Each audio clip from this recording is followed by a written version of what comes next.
الحمد لله نحمده ونستعينه ونستغفره ونعوذ بالله من شرور أنفسنا ومن سيئات أعمالنا من يهده الله فلا مضل له ومن يضلل فلا هادي له ونشهد أن لا إله إلا الله ونشهد أن محمدا عبده ورسوله أما بعد فأعوذ بالله من الشيطان الرجيم بسم الله الرحمن الرحيم وقضينا إلى بني إسرائيل في الكتاب لتفسدن في الأرض مرتين ولتعلن علوا كبيرا صدق الله العظيم.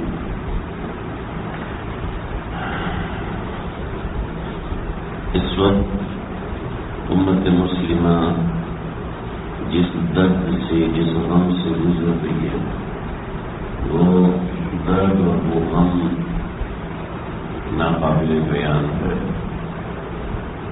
کوئی اور موضوع جیسا کہ ہمارا سیرت کا درس جملے کے جملے چل رہا تھا،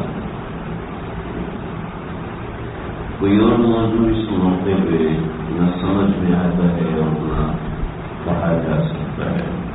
وہ کہ سیرت النبی صلی اللہ علیہ وسلم ہمارے لیے بڑی ضروری ہے. میں کوشش کروں گا میں سے اس کو جاری کروں، لیکن اس وقت جو ہر مسلمان کا دل رو رہا ہے، ہم صرف اپنے ممبروں سے آپ حضرات کے دلوں کی ترجمانی کر سکتے ہیں، ان لوگوں سے تعزیتی کلمات کہہ سکتے ہیں. اس کے علاوہ ہمارے بس میں کچھ بھی نہیں، نہ ہمارے اختیار میں کچھ ہے. البتہ اس وقت ہم جو ان حضرات کی مالی امداد کر سکتے ہیں، دعائی امداد کر سکتے ہیں، ہم اس کے لیے کوشش کریں کہ جس قدر ممکن ہو. روایت ہے آپ صلی اللہ علیہ وسلم نے فرمایا ہے کہ القدس والوں کی مدد کرو، ان کے لیے تیل بھیجو، یعنی دیا جلانے کے لیے تیل بھیجو. مطلب یہ تھا کہ ان کی مدد کرو. برل یہ تو اپنی جگہ پر ہے، لیکن مسلمان کسی جگہ تکلیف میں ہوں تو مسلمانوں کو ان کے لیے دعائیں کرنی چاہیے، ان کے ساتھ بھرپور تعاون کرنا چاہیے. اشتقا کلہ، کہ اگر اس کی آنکھ بھی درد کر رہی ہوتی ہے تو تمام جسم درد کرتا ہے. ایسے ایک مسلمان تکلیف میں ہے تو سارے مسلمانوں کو تکلیف ہونی چاہیے. لیکن ہمارے دفتروں میں بڑھ کر کے چرچے، ہمارے دفتروں کے اندر جناب اس نے اتنے چھکے مارے اور وہ اتنا جیت گیا. ہم تو مطالبہ کر رہے تھے کہ ہماری ٹیم کو ورلڈ کپ کو بین کر کے واپس آ جانا چاہیے احتجاجاً. لیکن میں وہ الفاظ اس ممبر سے نہیں کہنا چاہتا، لیکن آج میں مجبور ہو رہا ہوں ہماری مسلم امہ کی بے شرمی اور بے غیرتی دیکھ کر کہ ہم تو یہ کہتے ہیں، اور اگر دو کھلاڑیوں نے فلسطین کا جھنڈا اپنے ٹویٹر اکاؤنٹ پہ لگا دیا، ہماری پی سی بی کلیئر کرتی ہے کہ بھی ہمارا اس سے کوئی بات نہیں. ہم غیرت میں اتنا نیچے گر گئے کہ ہمارے مسلمان بھائی اپنے چھوٹے چھوٹے بچوں کو لے کے دکھا رہے کہ دیکھو ہمارے بچوں کا کیا حشر ہے، دیکھو ہمارے ساتھ کیا ہوتا ہے. اور ہم اپنی صفائیاں پیش کر رہے ہیں دشمن کے سامنے. بڑی وضاحت کے ساتھ بیانات آ رہے. جی ہم نے اسرائیل سے اجازت مانگی ہے کہ ہم دوائیاں بارڈر سے کراس کر سکتے ہیں، انہوں نے اجازت نہیں دی، ہم مجبور ہو گئے. ہم مسلمان جس مذہب القبرا کا انتظار کر رہے ہیں. آقا علیہ الصلوۃ والسلام نے فرمایا تھا کہ یہودی اپنی ریاست بنائیں گے. میں اس اعتبار سے چند باتیں آپ حضرات کے سامنے ذکر کرنا چاہتا ہوں کہ ہمارا کیا کردار ہے، ہم کیا کر سکتے ہیں. ان باتوں کو بڑے غور سے سنیے گا، اور وقت بہت مختصر ہے، باتیں بہت زیادہ ہیں، کتابیں بھری ہوئی ہیں. آپ اگر مشکات شریف کی اردو شرح، مشکات شریف کی جو ترجمے لکھے اس کی آخری حصہ ابواب الفتن کو اٹھائیں تو آپ کو نظر آئے گا اللہ کے نبی نے وہی باتیں بیان فرمائی ہیں جو آج ہو رہی ہیں. وہی بات ارشاد حضرت حذیفہ نے فرمایا، نبی اکرم صلی اللہ علیہ وسلم نے ایک دن فجر سے لے کے ظہر تک ہمیں بیان فرمایا، اور بہت سی باتیں ایسی تھیں جو ہم نے یاد رکھی، اور بہت سی باتیں ایسی ہیں جو بہت سے لوگ بھول گئے۔ اشارہ ہے کہ میں نہیں بھولا، حضرت حذیفہ فرماتے ہیں کہ میں نہیں بھولا، اور آپ نے قیامت تک آنے والے تمام فتنوں کو واضح کر دیا کہ یہ فتنے آئیں گے، اور اس طریقے سے گریٹر اسرائیل بنے گا، کیونکہ جس طریقے سے ہم غیرت مندی کا مظاہرہ کر رہے ہیں، جس طریقے سے ہمارے عربوں میں ناچ گانے ہو رہے ہیں، آپ صلی اللہ علیہ وسلم نے فرمایا ویل للعرب، عرب کے لیے تباہی ہے۔ کیوں؟ آپ دیکھیں جتنی فحاشی، اور یعنی دبئی میں ہے، دنیا کے کسی ملک میں نہیں۔ اور دبئی کون ہے؟ ہم مسلمان ہیں، عربوں کا ہے۔ اور آگے نیون سٹی جو بن رہا ہے، کیا نیو یارک ایسا ہے؟ کیا بیجنگ ایسا ہے؟ چائنا والے ایسے ہیں؟ نہیں، گندگی کے انتہا ایک طرف، لیکن مسلمان جو چیز بنا رہے ہیں، دنیا دانتوں میں انگلی دبا کے دے رہی ہے۔ مسلمان اقبال نے صحیح کہا، تمدن میں ہو تم نصارا، ثقافت میں ہو تم ہنود۔ یہ مسلمان ہیں جنہیں دیکھ کے شرمائیں یہود کو پتہ نہیں۔ اور یہاں کوئی غیرت کی، کوئی اس کی بات نہیں ہے، اتنی سی بات ہے کہ آگے ضرورت ہے، آگے مسلم امہ کو ضرورت ہے، ایک ڈاکٹر کی ضرورت ہے، ایک انجینئر کی ضرورت ہے، ایک کوئی شخص زبان چلا سکتا ہے، بات کر سکتا ہے، اچھی ترجمانی کر سکتا ہے، اچھی پریزنٹیشن دے سکتا ہے، ایک بندے کی ضرورت ہے۔ میں اس ضرورت کے اوپر بات کرنا چاہوں کہ میرے آپ کے اختیار میں کیا ہے، میرے آپ کے اختیار میں کون کون سی چیزیں ہیں۔ نبی علیہ الصلوۃ والسلام نے واضح پر ملحمۃ الکبریٰ کہ مسلمانوں کی اور یہودیوں کی ایک جنگ ہوگی، وہ جس کو ملحمۃ الکبریٰ کا نام دیا گیا ہے، اور وہ اس کی پوری تیاری کے اندر ہے۔ سب سے پہلے بیت المقدس کو ختم کرنا ہے، ان کا فرسٹ پلان بیت المقدس، اور یہ ان کی کتابوں میں لکھا ہوا ہے، گوگل کر کے دیکھ لیں، ملے گا کہ سب سے پہلے انہوں نے مسجد اقصی کو ختم کرنا ہے۔ مسجد اقصی کے سامنے جو گنبد الصخرا ہے، یعنی گولڈن کلر کا جو گنبد ہے، وہ مسجد اقصی کا مرکز ہے۔ وہ یعنی وہ مسجد اقصی، ہم عام طور پہ ہمیں پتہ ہی نہیں ہے مسجد اقصی ہے کیا۔ مسجد اقصی اس پوری باؤنڈری کا نام ہے جس کے اندر مسجد اقصی 1444 مربع میٹر کی جو باؤنڈری ہے پوری، اس پوری باؤنڈری کا نام مسجد اقصی ہے۔ اس پوری باؤنڈری کا نام القدس ہے، اس پوری باؤنڈری کا نام بیت المقدس ہے۔ صرف یہ مسجد اقصی یہ ہے، اس کے ساتھ مسجد عمر ہے، اس مسجد عمر کو مسجد اقصی کے ساتھ شامل کر لیا گیا۔ اس کے درمیان میں جو گولڈن ٹیمپل ہے، یہ گولڈن گنبد ہے، یہ گولڈن گنبد میں اس چٹان کے اوپر ہے جس چٹان کے اوپر آقا علیہ السلام کھڑے ہوئے تھے، اور یہاں سے براق آیا تھا، رف آیا تھا، تو آپ صلی اللہ علیہ وسلم اوپر گئے تھے، اس کے اوپر آپ کے قدمین شریفین کے نشانات بھی موجود ہیں۔ واللہ اعلم ان کی تاریخی حقیقت کیا ہے، لیکن قدموں کے نشان مبارک موجود ہیں۔ جب حضرت عمر بیت المقدس کو فتح کر کے آئے تو اس جگہ پہ گوبر پڑا ہوا تھا۔ حضرت عمر نے کوئی کام نہیں کیا، سب سے پہلے اس گوبر کو اپنے ہاتھ سے ہٹانے لگے۔ جب حضرت عمر ہٹانے لگے تو خالد ابن ولید اور دیگر حضرات بھی بڑے اور ہٹانے لگے، اور پھر سب لوگوں نے ہٹایا، اس چٹان کی صفائی کی۔ اب مروان بن عبد الملک نے بعد میں اس کے اوپر جو گنبد بنایا، آج وہ گولڈن گنبد ہے، اس گنبد کو گرائیں گے، مسجد اقصی کو گرائیں گے، یہ ان کا پلان ہے۔ پھر فلسطین سے مسلمانوں کو بے دخل کریں گے، پورے فلسطین میں کر دیا، صرف 35 کلومیٹر کی پٹی غزہ کی ہے جس میں مسلمان آباد تھے، اور وہاں پر بھی اٹیکنگ پوزیشن پہ مسلمانوں کو وہاں سے بھی نکالا جا رہا ہے۔ اور دنیا کا قانون ہے، دنیا کا اسلام کا قانون نہیں، دنیا کا قانون ہے کہ آبادیوں کے اوپر کبھی اٹیک نہیں کیا جاتا، آبادیوں پہ اٹیک ہو رہا ہے۔ وہ دنیا کا قانون ہے، آپ فاسفورس بم سے اٹیک نہیں کر سکتے، فاسفورس بم سے اٹیک کیا جا رہا ہے۔ دنیا کا قانون ہے، آپ ہاسپٹل کو نشانہ نہیں بنا سکتے، ہاسپٹلوں کو نشانہ بنایا جائے اور پھر بھی اس کے اپنے بچے کی طرح امداد کی جائے گی۔ آپ صلی اللہ علیہ وسلم قرآن مجید میں اللہ رب العزت نے فرمایا کہ حبل من اللہ و حبل من الناس، کہ یہودی اگر پڑھیں گے تو حبل من الناس لوگوں کی مدد سے آگے بڑھیں گے۔ امریکہ اس کو ایسے سپورٹ کر رہے ہیں جیسے اس کا بچہ ہوتا ہے۔ اگر کوئی بھی اس سے غلطی کی تو حماس نے کیا، اسرائیل نے نہیں کی، حالانکہ وہ بمباری وہی جہاز کے ذریعے سے سکتی ہے، حماس کیسے کر سکتا ہے؟ یہ ساری دنیا جانتی ہے، لیکن آنکھیں بند کر کے کان بند کر کے سنا جی آپ نے جو بالکل ٹھیک، آپ جو فرما دیں بالکل ٹھیک۔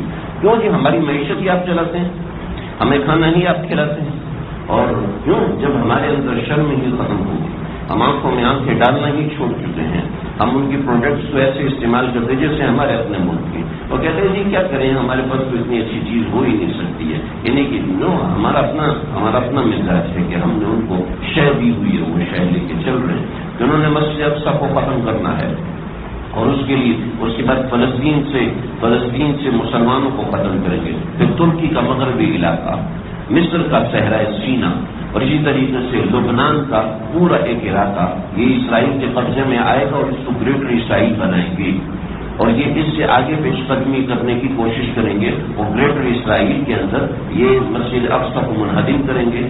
یہ ان کا تیسرا پلان. ان کا چوتھا پلان ہے تھرڈ ٹیمپل جو کہ 70ویں عیسوی میں ختم ہو گیا تھا. آج تھرڈ ٹیمپل کی صرف ایک دیوار ہے, اور آپ نے اکثر اس کی دیوار کی تصویریں دیکھی ہوں گی کہ اس کے اندر یہودی اپنی پرچیاں پھنساتے ہیں. خط لکھ کے یہ خدا کو خط لکھتے ہیں, اس میں پرچیاں پھنساتے ہیں. تھرڈ ٹیمپل کی صرف ایک دیوار موجود ہے. یہ تھرڈ ٹیمپل کو دوبارہ قائم کریں گے. اور تھرڈ ٹیمپل یہ منسوب ہے حضرت سلیمان علیہ السلام کی طرف کہ حضرت سلیمان علیہ السلام نے یہ مسجد بنائی تھی, اور مسجد بنا کے حضرت نے اس کے اندر کھڑے ہو کے عصا لگا کے, اور عصا لگا کے کھڑے ہو کے, اور سامنے شیشے کی دیوار تھی, اس سے جنات کو دیکھ رہے تھے کہ جنات کام کرتے رہے, اور 1 سال بھر وہ جنات کام کرتے رہے.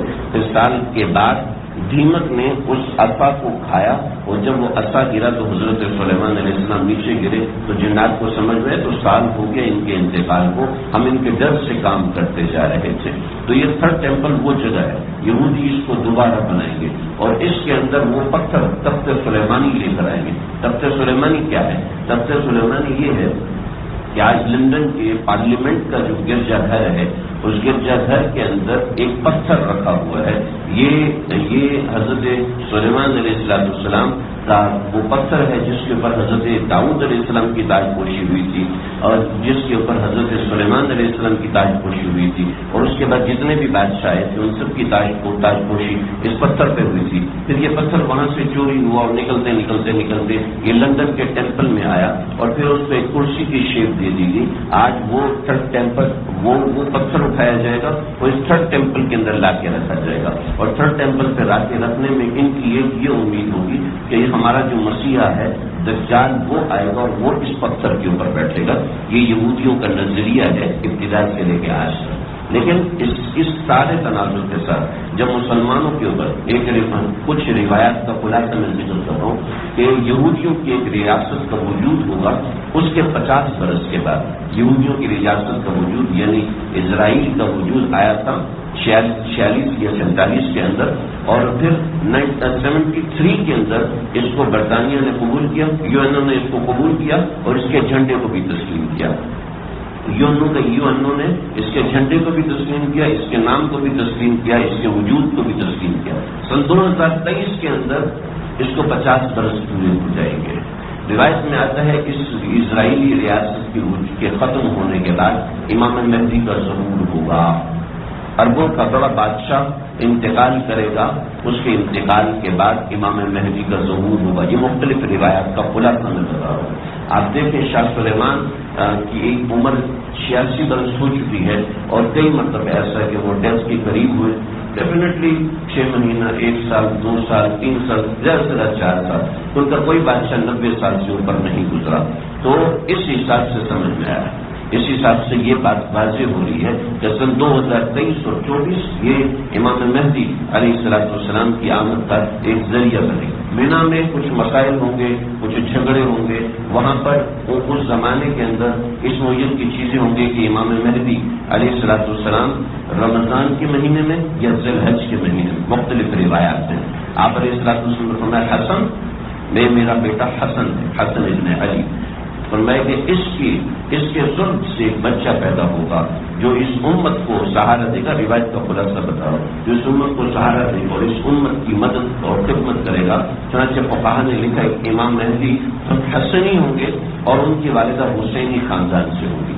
یعنی حسنی ان کے والد حسن کے حضرت حسن رضی اللہ عنہ کے خاندان سے اور ان کی والدہ حضرت حسین کے خاندان سے ہوگی. اور آپ نے یہ بھی فرمایا کہ میرے نام اور میرے نام کے اوپر ہوگا اور ایک روایت میں میرے والد کے نام کے اوپر ہوگا, یعنی ان کا نام محمد ابن عبداللہ ہوگا. اور امام مہدی کو یہ نہیں پتا ہوگا کہ میں امام مہدی ہوں. چنانچہ جب وہ منتظم کے پاس ہوں گے وہاں پر کچھ مسلمان ان کو پہچانیں گے اور پہچاننے کے بعد ان سے کہیں گے کہ ہم نے آپ کی بیعت کرنی ہے. وہ سختی سے منع کریں گے کہ میری سے بیعت نہیں کرنی, تم لوگ مجھ سے بیعت نہیں کر سکتے کہ میں اس قابل نہیں ہوں کہ میں اس بیعت کو نبھا سکوں اور میں یہ کام کر سکوں. لیکن مسلمان علماء ان کو پہچان چکے ہوں گے اور پچھلے کئی برسوں سے ہمارے کئی اکابر علماء خاص طور پہ رمضان میں حرمین شریف میں جاتے ہیں کہ کسی طرح حضرت امام مہدی کی زیارت ہو سکے, آپ سے بیعت کی جا سکے, آپ سے بیعت کر کے جہاد کیا جائے. کہ روایتوں میں آتا ہے کہ خراسان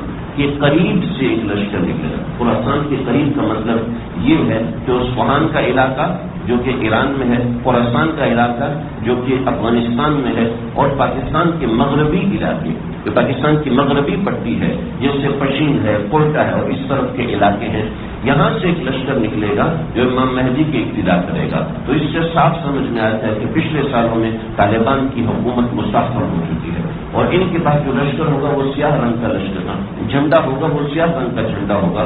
چنانچہ ابھی جو پرچم سفید ہے, یہ سفید پرچم اس لیے کہ سعودی عرب کا پرچم سبز ہے, اس کے اوپر لا الہ الا اللہ لکھا ہوا ہے, تو اس پرچم کو تبدیل کیا جائے گا سیاہ رنگ کے پرچم سے اور اس کے اوپر لا الہ الا اللہ محمد رسول اللہ لکھا ہوا ہوگا. تو یہ لشکر امام مہدی کی قیادت میں ہوگا. لیکن امام مہدی علیہ الرحمہ یہ یہاں پر آئیں گے اور کچھ لوگوں سے بیعت کریں گے, لیکن وہ سمجھیں گے کہ بھئی یہ معاملہ ٹھیک نہیں ہے, لوگوں نے مجھے غلطی سے مہدی تصور کیا کہ یہاں سے نکلیں گے اور مدینے چلے جائیں گے. جب مدینے پہنچیں گے کسی کی اطلاع کے بغیر تو وہاں کے بہت سے علماء دیکھیں گے اور وہ بھی ان سے بیعت لیں گے کہ ہاں بھئی یہ امام مہدی ہیں اور محمد ابن عبداللہ ان کا نام ہے اور حسن اور حسینی یہ خاندان سے تعلق رکھتے ہیں, اور پھر امام مہدی سے بیعت لیں گے. امام مہدی پھر یہاں بھی دیکھیں گے کہ بڑے مسائل ہیں, پھر یہاں سے نکل کے دوبارہ مکے میں آئیں گے. جب یہ دوبارہ مکے میں آئیں گے تو پھر ان سے دوبارہ علماء پہچانیں گے اور پھر ان سے بیعت لیں گے اور ایک بڑی جمعیت ان سے بیعت ہوگی اور اس سے یہ سمجھ جائیں گے. لیکن یہ بات پر انکار کریں گے تو لشکر کہے گا مسلمانوں کا ابھی مسلمانوں پہ بہت ظلم ہو چکا ہے, اگر ابھی آپ نہیں بیعت کریں گے اور ابھی امت کی ابتدا آپ نہیں سنبھالیں گے تو پھر امت کے اندر جتنے ظلم ہو رہے ہیں ان سب کے ذمہ دار آپ ہوں گے. آج آپ دیکھ رہے کون قیادت کر رہا ہے؟ پاکستان سب سے بڑی فوج ہے, پاکستان قیادت کر رہا ہے. ترکی آنکھیں دکھا رہا ہے کتنا بڑا ملک ہے, افغانستان آنکھیں دکھا رہا ہے کتنی ان کی طاقت اور پاور ہے کہ 60 ملکوں کو شکست دی, کوئی آنکھیں دکھانے کو تیار نہیں. یہ وہی حالات اس طرف جا رہے ہیں جہاں امام مہدی کے ظہور کی باتیں آپ علیہ الصلوۃ والسلام نے فرمائی. کوئی ملک آنکھیں دکھانے کو تیار نہیں, کوئی ملک روکنے کو تیار نہیں. حالانکہ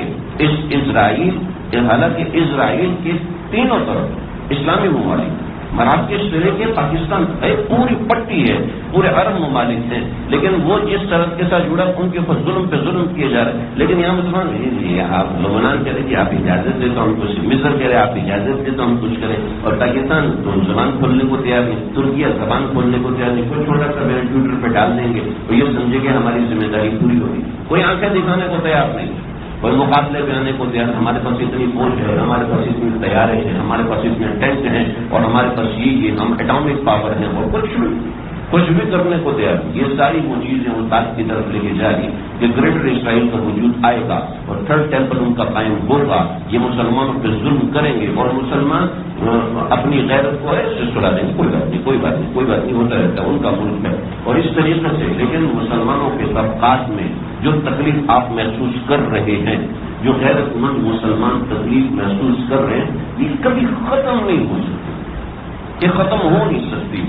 وہ کیسے وہ بندہ اطمینان سے سوئے گا کہ روتے ہوئے بچوں کی چیخیں اس کو سنائی دے رہی ہیں, وہ کس طریقے سے اپنے آپ کو آرام سے سلا دے گا, کس طریقے سے غافل ہو کے سوئے گا. تو یہ نوجوان چلو جی ہم تو ابھی بڈھے ہو گئے اور ایسا ہو گیا, ان نوجوانوں کو کون کہے گا کہ بھی ان سے غلط نہیں ہو, کوئی بات نہیں. کب تک غیرت مری رہے گی, کب تک غیرت مری رہے گی. یہ ہمارے غیرت ایمانی سے ڈر, ان کو ہم سے کوئی ڈر نہیں. صرف ایمانی غیرت سے ڈرتے ہیں کہ یہ غیرت ان کی دبا کے رکھو.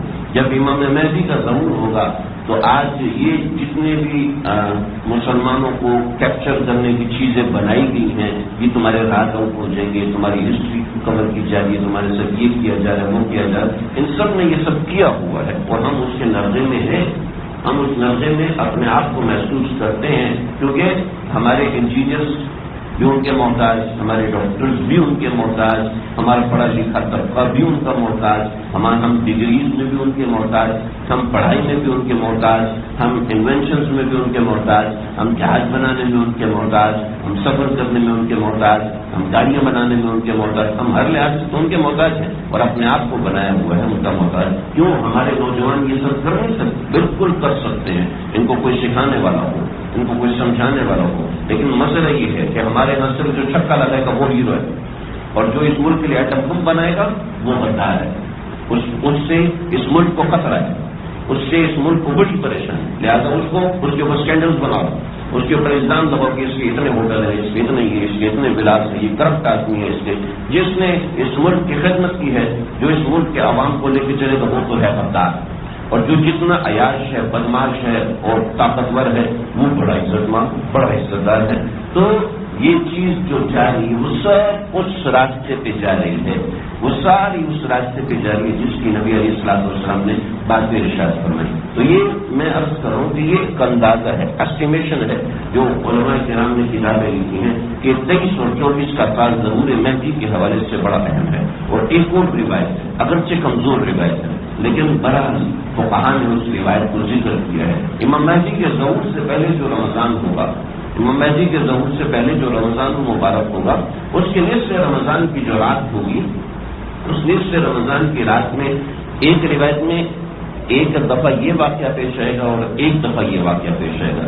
ایک ہے کہ دونوں میں یہ واقعہ پیش آئے گا اور وہ بات یہ ہوگی، وہ رات یہ ہوگی کہ اس رات وہ جو 15ویں رات ہوگی وہ شب جمعہ ہوگی، یعنی جمعے کی رات ہوگی. اور سعودی عرب میں اس مرتبے جو 15 رمضان کی وہ جمعے کے دن تھی اور 15 رمضان کی رات شب جمعہ تھی. تو یہ ایک اور نشانی، لیکن اس کے ساتھ ایک اور نشانی جڑی ہوئی ہے کہ 15 رمضان کی رات تو ہوگی لیکن آسمان سے 2 آوازیں آئیں گی اور 2 آوازیں بڑی اہم ہوں. اس کا معنی فقہاء نے لکھے شاید کوئی زلزلہ آئے گا، شاید کوئی ایسی بات ہوگی.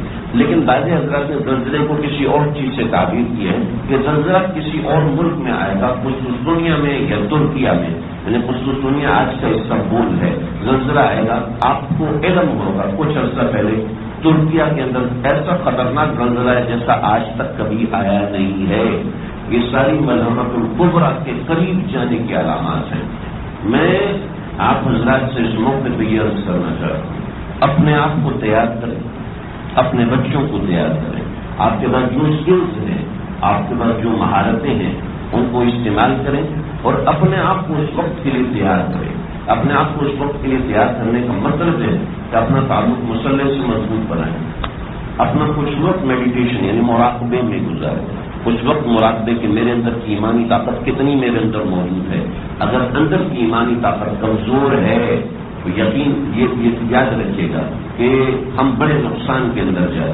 مسلمان اور کافر میں صرف اتنا فرق ہے کہ مسلمان میں ایمان کی طاقت ہے، مسلمان کے اندر ایمان کی طاقت ہے، کافر میں ایمان کی طاقت نہیں. حضرت خالد بن ولید سے پوچھا تھا کہ تم مسلمان کرتے کیا ہو؟ کہا جس طریقے سے تمہارے نوجوان لڑکی سے محبت کرتے ہیں، شراب سے محبت کرتے ہیں، اس طرح ہم موت سے محبت کرتے ہیں.